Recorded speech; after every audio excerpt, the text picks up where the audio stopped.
आज की video start करने से पहले आप लोगों के लिए एक टास्क। अगर आप रोज कुएं में कुछ पैसे डालो और पैसे इस तरीके से आपको स्टार्टिंग करनी है, पहले दिन 1 रुपये डालना है, दूसरे दिन 2 रुपये और डेली बेसिस पर उसे डबल करते जाना है। यानी कि तीसरे दिन 4 रुपये डालने हैं, चौथे दिन 8 रुपये डालने हैं, पांचवें दिन 16 रुपये एंड सो ऑन। तो आप एक महीने के अंदर कितना अमाउंट जो है कुएं में डालोगे? वीडियो को अभी पॉज करो और इसका आंसर सर्च मारो, क्योंकि इसका आंसर आपको वीडियो में आगे कहीं नहीं मिलने वाला। तो जल्दी से, ये आप लोगों के लिए एक टास्क है, आपको इसकी रिजल्ट्स में काफी शॉकिंग फिगर्स मिलने वाली है। तो जल्दी से अभी वीडियो को पॉज करो और इसके बारे में थोड़ी सी रिसर्च, थोड़ा सा काम करो, आपको काफी मजा आने वाला है।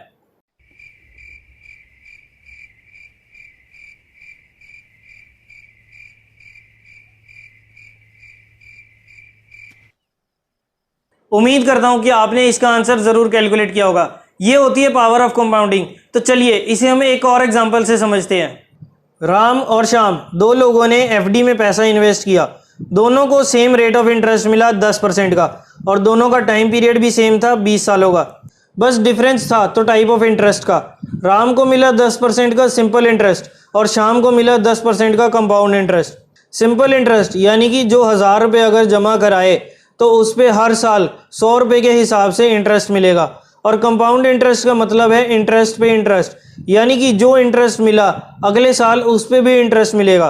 फॉर एग्जांपल, पहले साल जो 1000 रुपये जमा करवाए उस पर 100 रुपये मिले, दूसरे साल का जो अमाउंट हो गया वो 1000 रुपये प्लस वो 100 रुपये का इंटरेस्ट, यानी कि अब हो गया हमारा 1100 रुपये, और उसके ऊपर 10% यानी कि 110 रुपये मिलेंगे। तीसरे साल जो हमारा अमाउंट हुआ वो 1100 प्लस वो 110 यानी कि 1210 रुपये हो गए, और उस पर 10% का इंटरेस्ट मिलेगा यानी कि 121 रुपये। 20 साल बाद दोनों का टोटल अमाउंट कितना होगा? तो राम ने भी स्टार्टिंग में जमा करे थे 1000 रुपये और श्याम ने भी जमा करे थे 1000 रुपये। राम को 20 सालों बाद जो टोटल इंटरेस्ट मिला वो 2000 रुपये का, तो यानी कि उसका टोटल अमाउंट हो गया 3000 रुपये। यानी कि 20 साल में पैसा हो गया ट्रिपल। काफ़ी ज़बरदस्त रिटर्न। लेकिन अब अगर हम इसे शाम से कंपेयर करें तो शाम को टोटल इंटरेस्ट मिला 5727 रुपये 50 पैसे का, और उसका टोटल अमाउंट हो गया interest amount plus principal amount यानी कि 6727 रुपये 50 पैसे।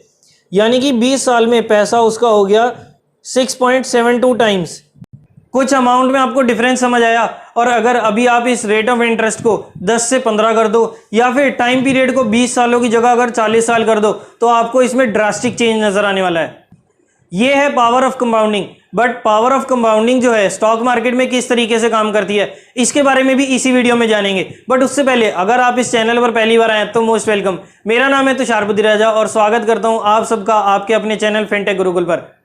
तो चलिए दोस्तों, आज हम फिनटेक गुरुकुल पर देखते हैं कि स्टॉक मार्केट में पावर ऑफ कंपाउंडिंग का क्या रोल होता है और किस तरीके से ये हमारी वेल्थ क्रिएट करती है। कंपाउंडिंग को दुनिया का 8वां अजूबा किस लिए कहा जाता है, इसके लिए हमने एक कहानी, जो काफी फेमस कहानी है विप्रो की, उसके बारे में हमने जरूर सुना होगा।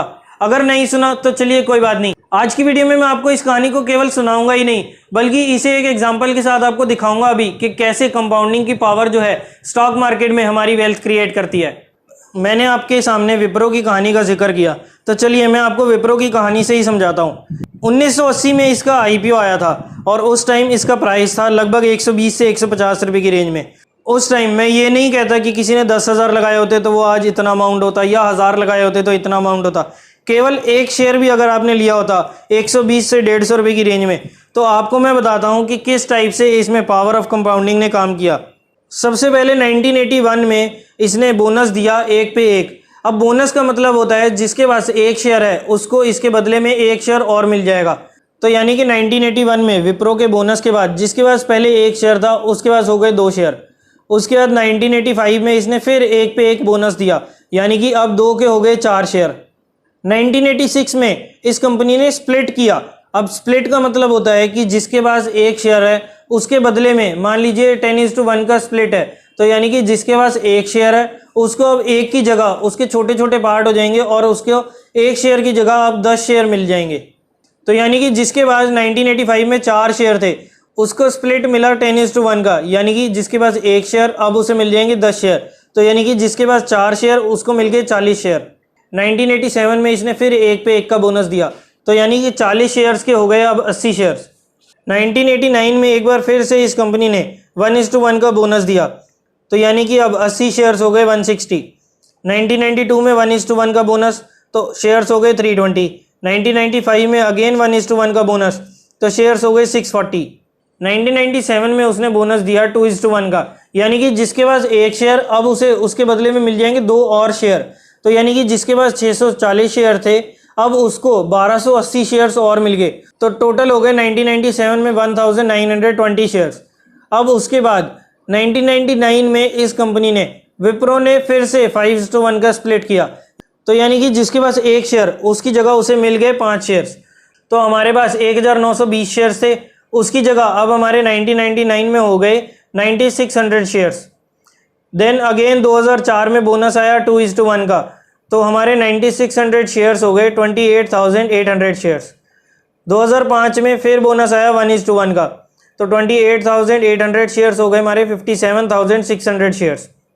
2010 में बोनस आया 2:3 का, यानी कि जिसके पास 3 शेयर्स उसको मिलेंगे 2 शेयर। तो यानी कि इस टाइम 2010 में टोटल नंबर ऑफ शेयर्स हो गए 96,000। 2017 में आया 1:1 का बोनस, तो 96,000 शेयर्स अब हो गए हमारे 1,92,000 शेयर्स।